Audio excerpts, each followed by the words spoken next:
অনেক ড্রাইভাররা অনেক মাজারের সামনে দিয়ে যাওয়ার সময় গাড়ি স্লো করে, আছে না নাই? কিরে ভাই স্লো করো কেন? এটা বাবার মাজার, বাবায় অনেক গরম। তো বাবায় গরম হয়েছে, তোর কি হয়েছে? আমার গাড়ি উল্টাই দিবার পারে। গাড়ি নাকি বাবায় কবরের ভেতর থেকে কি করতে পারে? উল্টাইতে পারে। তো গাড়ি উল্টাইলে হয় দুর্ঘটনা, মানুষ মারা যায়। কবরে শুয়ে যে মানুষ মারে, ওটা কি আল্লাহর ওলি না ডাকাত? বিশ্বনবী সাল্লাল্লাহু আলাইহি ওয়াসাল্লাম মসজিদে নববীতে নামাজের ইমামতি করছেন। আল্লাহু আকবার বলে সালাত শুরু করলেন, ফাতিহা পড়লেন, আরেকটা সূরা পড়লেন, রুকু করলেন, রুকু থেকে দাঁড়িয়ে পড়লেন সামি আল্লাহু লিমান হামিদা। পেছনে থাকা সাহাবারা ফিসফিস আওয়াজে পড়ল রব্বানা ওয়ালাকাল হামদ। কে যেন একটু বাড়িয়ে পড়ল হামদান কাসীরান তাইয়িবান মুবারাকান ফি। এই দোয়াটা কেউ পড়ে না, শুধু একজন পড়েছে। কে যেন পড়েছে, বিশ্বনবী টের পেলেন। চারটা অতিরিক্ত তাসবিহ, হামদান কাসীরান তাইয়িবান মুবারাকান ফি। সালাত শেষে বিশ্বনবী বললেন, কে পড়েছে অতিরিক্ত চারটা তাসবিহ? দাঁড়াও। কেউ দাঁড়ায় না। বিশ্বনবী অভয় দিলেন, বললেন আমি কিছু বলবো না, কে পড়েছে দাঁড়াও। এক সাহাবী বললেন আমি। কেন পড়েছো? আমি তো এটা শিখাই নাই। কই পেয়েছো?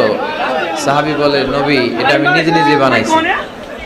কারণ আল্লাহর প্রশংসা আমার কম কম করলে ভালো লাগে না, আমার করতে মনে চায় বেশি বেশি। এজন্য আমি বেশি বেশি বানিয়ে বানিয়ে পড়েছি। বিশ্বনবী বললেন, ভয় নেই, চিন্তা নেই, তোমরা দেখোনি, দেখেছি আমি। যখন আমি সালাতে ছিলাম আমি দেখেছি বিদউ ওয়া সালাসুনা মালাইকা, 30 জনেরও বেশি ফেরেশতা তোমার এই চারটা তাসবির যে সওয়াব হয়েছে, এই সওয়াবটা কে কার আগে আল্লাহর আরশে পৌঁছে দিবে এ নিয়ে আকাশে প্রতিযোগিতা চলছিল। এজন্য আল্লাহর প্রশংসা কি কম কম করবেন না বেশি বেশি? তিনি এমন সত্তা যার আগে কেউ নাই, ঠিক কিনা? তিনি এমন সত্তা যার পরে কেউ নাই, ঠিক কিনা? প্রথমে আল্লাহ আল্লাহ, শেষেও আল্লাহ আল্লাহ, আকাশে আল্লাহ আল্লাহ, জমিনে আল্লাহ আল্লাহ। পড়েন, প্রথমে আল্লাহ আল্লাহ, শেষেও আল্লাহ আল্লাহ, আকাশে আল্লাহ আল্লাহ, জমিনে আল্লাহ আল্লাহ। নিখিল জান গায়ে গুণগান, তার নামে গায় আমরাও গাহি তাআলা।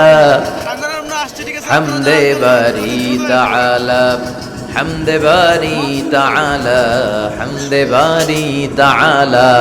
ঠিক কি না? ওয়াল আউয়াল ওয়াল আখির ওয়াল যাহির ওয়াল বাতিন ওয়া হুয়া বিকুল্লি শাইইন আলিম। তার আগে কেউ নাই, তারপরেও কেউ নাই। তিনি সর্বপ্রথমে, তিনি সর্বশেষে, তিনি প্রকাশ্যে, তিনি গোপনে, ঠিক কিনা? এজন্য সব সময় প্রশংসা করতে হবে ওই সত্তার। চিল্লায় বলেন, তিনি কে? বিপদে পড়লে কার কাছে চাইব?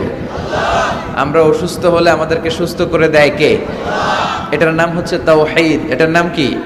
তাওহীদেরই মুর্শিদ আমার মুহাম্মাদের নাম বলো, মুহাম্মাদের নাম। আল্লাহর নাম জপলে বুঝতে পারি, আল্লাহরই কালাম বলো, মুহাম্মাদের নাম।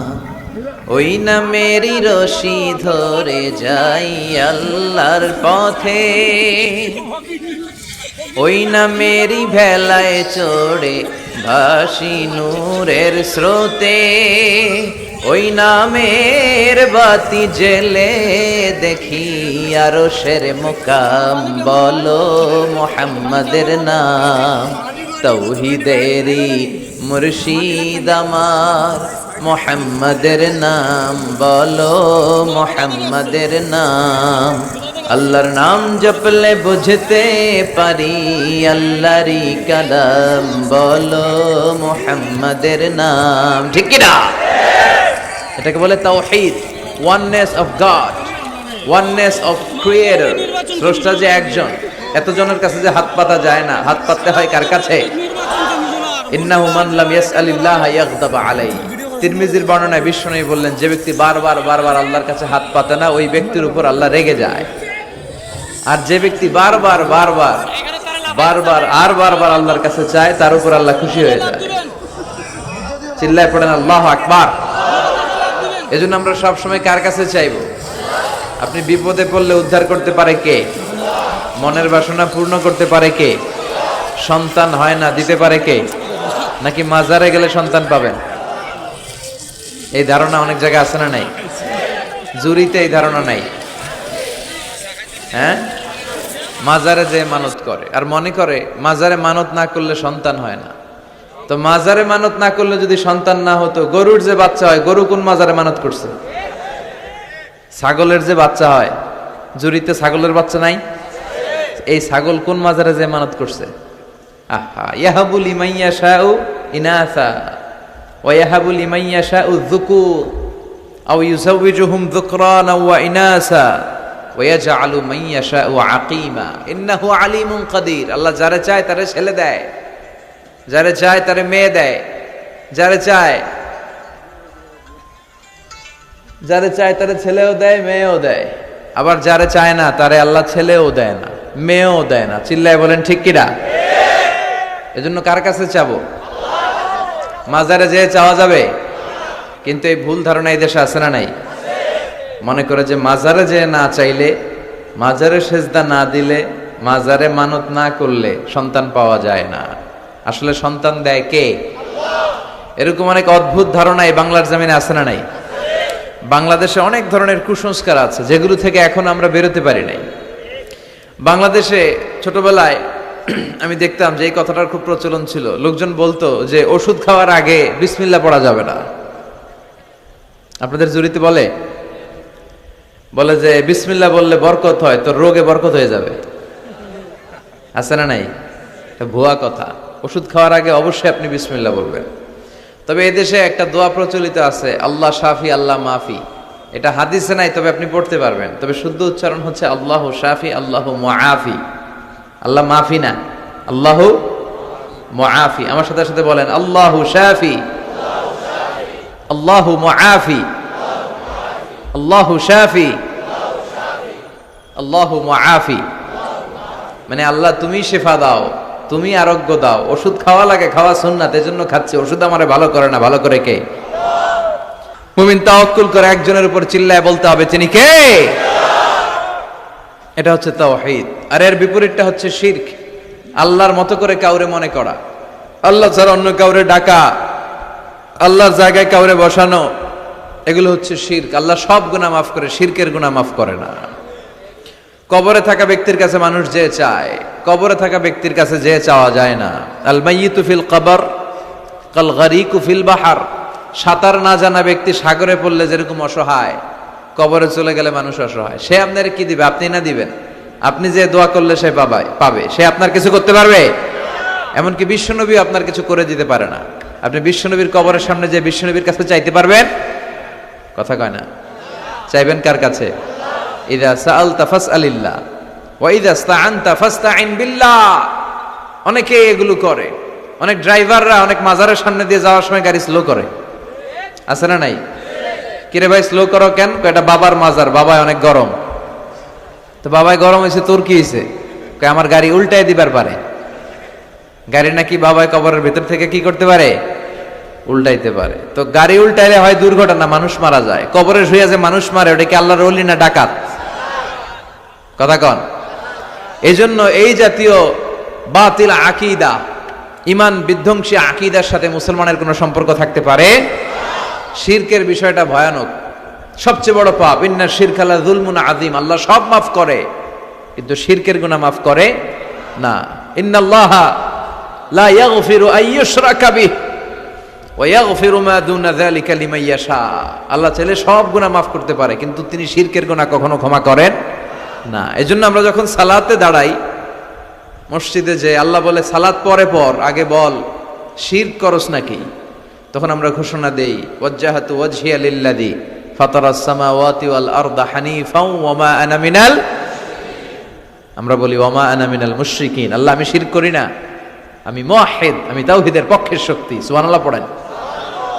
আবার যখন হজে যাই, আরাফাতের ময়দানে কাঁদি, আল্লাহ বলে হজ পরে, আগে বলো শিরক করো কিনা, আমরা বলি লাব্বাইক আল্লাহুম্মা লাব্বাইক লা শারীকা লাক, লা শারীকা লাক। আল্লাহ আপনার সাথে শিরক করি না। আল্লাহ সব মাফ করে, শিরক মাফ করে না। শিরক হচ্ছে মহাপাপ, সব পাপের বাপ। চিল্লা এখন ঠিক কিনা? পাহাড় পরিমাণ, সাগরের ফেনা পরিমাণ জলরাশি পরিমাণ, পৃথিবী পরিমাণ গুনাহ নিয়ে আপনি আল্লাহর দরবারে হাজির হয়েছেন। ওই গুনার মধ্যে যদি শিরকের গুনাহ না থাকে, ওই পাহাড় পরিমাণ, সাগর পরিমাণ দয়া আর ক্ষমা নিয়ে আল্লাহ আপনার কাছে হাজির হয়ে যাবে। এজন্য মুমিন কি শিরক করতে পারে? আল্লাহ তুমি আমাদেরকে শিরক থেকে বাঁচাও। আমরা সব সময় যেন তোমার কাছে চাইতে পারি, তোমার কাছে ফরিয়াদ করতে পারি, তোমার কাছে চেয়ে চেয়ে কাঁদতে পারি, তোমার কাছে হাত পাততে পারি। তুমি তৌফিক দাও। আর জোরে পড়ি আমিন। আর সকালে আমরা মহিলা সমাবেশের কথা বলেছিলাম। I do appreciate such kind of initiative in Sylhet. সিলেটে প্রায় মহিলা সমাবেশ হয় এবং এটা হওয়ার দরকার আছে না নাই? নারীরা কথা শুনতে পায় না, নারীদের জন্য আমরা মসজিদে ঝুলাইছি তালা। এজন্য নারীরা দুই জায়গায় বেশি যায়, এক যায় মাজারে আর যায় বাজারে। কথা বলেন, মাজারেও বেশি বাজারেও বেশি। এর কারণ মসজিদে তো ঢুকতে দেই নাই। বিষ্ণু বলেছেন লা তামনাউ ইমা আল্লাহি মাসাজিদ আল্লাহ, আল্লাহর বান্দীদেরকে মসজিদে ঢুকতে বারণ করো না, নিষেধ করো না। কিন্তু আমাদের কিছু ফতুয়া আছে। কি ফতুয়া? মসজিদে ঢুকলে ফিতনা হয়ে যায়। কি হয়? 31st নাইটে নাচানাচি করে, ওইটাতে ফিতনা হয় না। 14ই ফেব্রুয়ারিতে ঢলাঢলি করে, ওইটাতে ফিতনা হয় না। 21শে ফেব্রুয়ারিতে ফুল নিয়ে নাচতে যায়, ওইটাতে ফিতনা হয় না। বিশ্ব ভালোবাসা দিবস করে, ফিতনা হয় না। কিন্তু নামাজে যাবে মসজিদে, ফিতনা। বিশ্বনবী বলেছেন লা তামনাউ ইমা আল্লাহি মাসাজিদ আল্লাহ, আল্লাহর বান্দীদেরকে আল্লাহর ঘরে ঢুকতে বাধা দিও না। এটা আপনাদের দায়িত্ব। বাধা দেন কেন? আপনারা ব্যবস্থা করবেন। পুরুষরা একদিক দিয়ে ঢুকবে, ওদিক দিয়ে বেরোবে। নারীরা ঢুকবে আরেক দিক দিয়ে, ওইটা তাদের বেরোয়ার রাস্তা। শপিং মলে যখন যায়, নারীরা কি বোরকা পরে যায়? কথা কন না কেন? বোরকা পড়ে না। 31st নাইটে কি ঘোমটা দিয়ে যায়? ভালোবাসা দিবস করতে কি ঘোমটা মারে না? কিন্তু মসজিদে আসবে ঘোমটা মেরে, হেজাব পরে, পর্দা করে, তারপরে নাকি ফিতনা। এই ফিতনার ফতোয়া বন্ধ করেন। নারীদেরকে মসজিদে আসার সুযোগ করে দেন। দেখবেন এদের পেটের ভেতর থেকে বড় বড় আল্লাহওয়ালা বেরোবে, ইসলামের পক্ষের শক্তির সৈনিক বেরোবে, মুফাসসিরে কোরআন বেরোবে। আর যদি নারীদেরকে বঞ্চিত করেন, জি বাংলা স্টার জলসার হাতে ছেড়ে দেন, তাহলে এদের পেট থেকে বেরোবে বড় বড় জালিম, বড় বড় ডাকাত। এজন্য নারীদেরকে যেন আমরা বঞ্চিত না করি। আজকে আমরা কথা বলেছি নারীদেরকে নিয়ে, নারীরাও প্রাণ ভরে শুনেছে। আল্লাহ এই নারীদেরকে তুমি কবুল করো। আরো জোরে পড়ছে আমিন। তাফসির মাহফিলগুলো এখন হয়ে যাচ্ছে শো অফ। এখন দলাদলি করে তাফসির মাহফিল করে, কে কার আগে হুজুরে আনতে পারবে। আছে না নাই? তোরা করবি তগো আগে, আমরা আইনা দেখাবো। আছে নাই? এলাকা আছে না এরকম? আচ্ছা, তোদের আগে আমরা আনবো হুজুরে। তোরা কত বড় করছিস, আমরা বড় করব।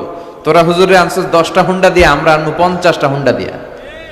এই যে কথাগুলো, এগুলোর একটার সাথে হেদায়েতের কোনো সম্পর্ক আছে? আবার আমাদেরকে ক্রাইটেরিয়া দেয়, হুজুর অনেক লোক হবে, আপনার কিন্তু মাহফিল জমাইতে হবে, আপনার কিন্তু আজকে একটা কাপায়া দিতে হবে। তো এগুলোর সাথে হেদায়েতের কোনো সম্পর্ক আছে? নাই। এজন্য মাহফিল ঠিকই হয়, কিন্তু হেদায়েত নাই। কথা বলেন। এজন্য হেদায়েতটা জরুরি। আমার কাছে অনেক ভালো লাগে যখন লোকেরা এসে বলে, হুজুর আমার জীবনের অনেক কিছু আমি চেঞ্জ করেছি, আমার জীবনের অনেক কিছু আপনার আলোচনা শুনে চেঞ্জ করেছে, অনেক ভুল ত্রুটি থেকে বেরিয়ে এসেছে হুজুর। অনেকে বলে, হুজুর নামাজ পড়তাম না, এখন নামাজ পড়ি। আগে ইসলাম মানতাম না, এখন ইসলাম মানি। আগে গান শুনতাম, এখন আপনার ওয়াজ শুনি। আলহামদুলিল্লাহ। বাল্লিগু আন্নি ওয়ালাউ আয়া, আমার পক্ষ থেকে একটি বাণী হলেও পৌঁছে দাও। যে যতটুকু জানেন সে ততটুকুর দায়ী। মিজানুর রহমান আজহারি আজহার থেকে ডিগ্রি নিয়েছে, মালয়েশিয়া থেকে ডিগ্রি নিয়েছে, তার দাওয়াতের রেঞ্জটা বড়। যিনি এর চেয়ে কম জানে তার ততটুকু, যিনি শুধু একটা আয়াত জানে তার ততটুকু, যিনি শুধু লা ইলাহা ইল্লাল্লাহ এতটুকু জানে, তার দায়িত্ব যে সে লা ইলাহার বাণী অন্যের কাছে পৌঁছে দিবে। এই দাওয়াতি কাজের দায়িত্ব থেকে কেউ মুক্ত নয়। বাল্লিগু আন্নি ওয়ালাউ আয়া, একটি আয়াত হলেও পৌঁছে দাও। বিষ্ণু বলেছেন, ইন্নাল্লাহা যাওয়ালি আল আরদা কুল্লাহা ফারাআইতু মাশারিকাহা ওয়া মাগারিবাহা। আল্লাহ পৃথিবীটারে ছোট করে আমাকে দেখিয়েছে, মুহাম্মদ দেখো। আমি দেখলাম পৃথিবীর প্রাচ্য, পাশ্চাত্য, উপর নিচ পুরো পৃথিবীটা দেখলাম। আর আল্লাহ বলল, মুহাম্মদ তুমি যতটুকু দেখেছো ঠিক ততটুকু জায়গায় আমি ইসলামের বাণীকে পৌঁছে দেব। লা বাইতা ওয়াবার ওয়ালা মাদার ইল্লা আদখালাহুল্লাহু হাযাদ দ্বীন। পৃথিবীতে এমন কোন ছনের ঘর, টিনের ঘর, বিল্ডিং এর ঘর, এমন কোন ক্ষেত খামার থাকবে না, এমন কোন জঙ্গল থাকবে না, মরুভূমি থাকবে না যেখানে কালেমার বাণী পৌঁছবে না। প্রতিটি জায়গায় এই কালেমার বাণীকে পৌঁছে দিবে কে? ইসলাম যতটা না যুদ্ধের মাধ্যমে, রক্তপাতের মাধ্যমে প্রতিষ্ঠিত হয়েছে, তার চেয়ে বেশি প্রতিষ্ঠিত হয়েছে ভালো আচরণের মাধ্যমে। আমাদের মধ্যে ইসলাম নাই, তো হিন্দু ভাইরা কালিমা পড়া কোন বিপদে পড়বো আবার? আমরা হিন্দু আছি, এটাই ভালো আছে।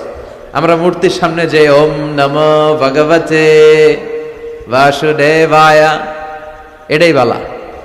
মুসলমানদের মধ্যে কিলাকিলি, হিংসা, বিদ্বেষ, মারামারি আছে না নাই? তো আমরা তো আমাদের ধর্মীয় কার্যকলাপ প্র্যাকটিস করার মধ্য দিয়ে বিজাতিদেরকে আকৃষ্ট করতে পারি না। যতটা না রক্তের মাধ্যমে, তলোয়ারের মাধ্যমে ইসলাম এসেছে, তার চেয়ে বেশি এসেছে ইসলামের সুশীতল বাণী দেখে, বিশ্বনবীর চেহারার সৌন্দর্য দেখে, বিশ্বনবীর তেলাওয়াতের কণ্ঠ শুনে। চিল্লা এখন ঠিক কিনা? বিশ্বনবীর চেহারা দেখেই কত মানুষ কালিমা পড়েছে, কথা শুনে কত মানুষ কালিমা পড়েছে। বিশ্বনবীর কণ্ঠের সুললিত সুরের ঝংকার মিশানো কোরআনের তেলাওয়াত শুনে অনেক কাফের মুসলমান হয়েছে। এখন আমরা কথা দিয়ে কথা রাখি না, ওজনে কম দেই, খাদ্যে ভেজাল দেই, মাছে ফরমালিন দেই, আছে না নাই? তো এগুলো দেখলে কোনো অমুসলিম ইসলামে ঢুকবে? Responsibility is years. এটা আমাদের দায়িত্ব, আমাদের ইসলামের বিউটিকে, সৌন্দর্যকে ফুটিয়ে তোলা। আমরা প্রত্যেকে, each and everyone is the ambassador of Islam. আমরা প্রত্যেকে ইসলামের অ্যাম্বাসেডর, প্রত্যেকে ইসলামের রিপ্রেজেন্ট করি, প্রত্যেকে ইসলামের এক একজন মুখপাত্র। আমাদেরকে দেখে মানুষ ইসলামকে জাজ করে।